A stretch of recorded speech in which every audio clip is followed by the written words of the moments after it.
Si Jerome, crush to ng mga babae sa room natin. Ay, oo. Di ba? Gago. Yung maganda nun, Oo. yung maliit. Hindi, ano yun eh. Pamangkin ni Sir yun eh. Baka na.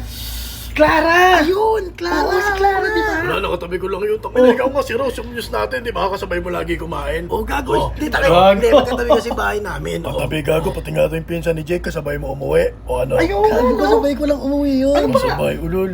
Si Danica? Ayun, oo! Dani kayo Yung eh. kasabay mo lagi yun umuwi. O, tamo pati ikaw pala. Ikaw eh. Uy, Ay, sapat na, kahit na, di ba? Bakit si Peter? O si Peter naman. Oo nga, ito may mga ano rin to ng Hindi, high school, gago. eh, no? Pangit ako nung high school. Gago, hindi naman. May mga nililigawan nga. Di ba, siya, tol? di ba? Tsaka ang ganda ng buhok mo nun, tol. Ayun, Pangit ako naalala Sa kanya ko una nakita yung Gatsby wax, tol. Siya na rin yung walang buhok ngayon. Pero pogi pa rin. Ayoko, di ba? angas ng buhok niya nun, tol, di ba, dati? Hindi, pag tinignan mo talaga ako nun, pangit talaga ako nung high school. Hindi, Hindi naman ah, gago, di ba, ikaw lang pre? nagsasabi niyan. Kaya nga. Yeah, tol. Ito para tong Ikaw lang ano. nagsasabi kasi niyan, Gago tol. kayo.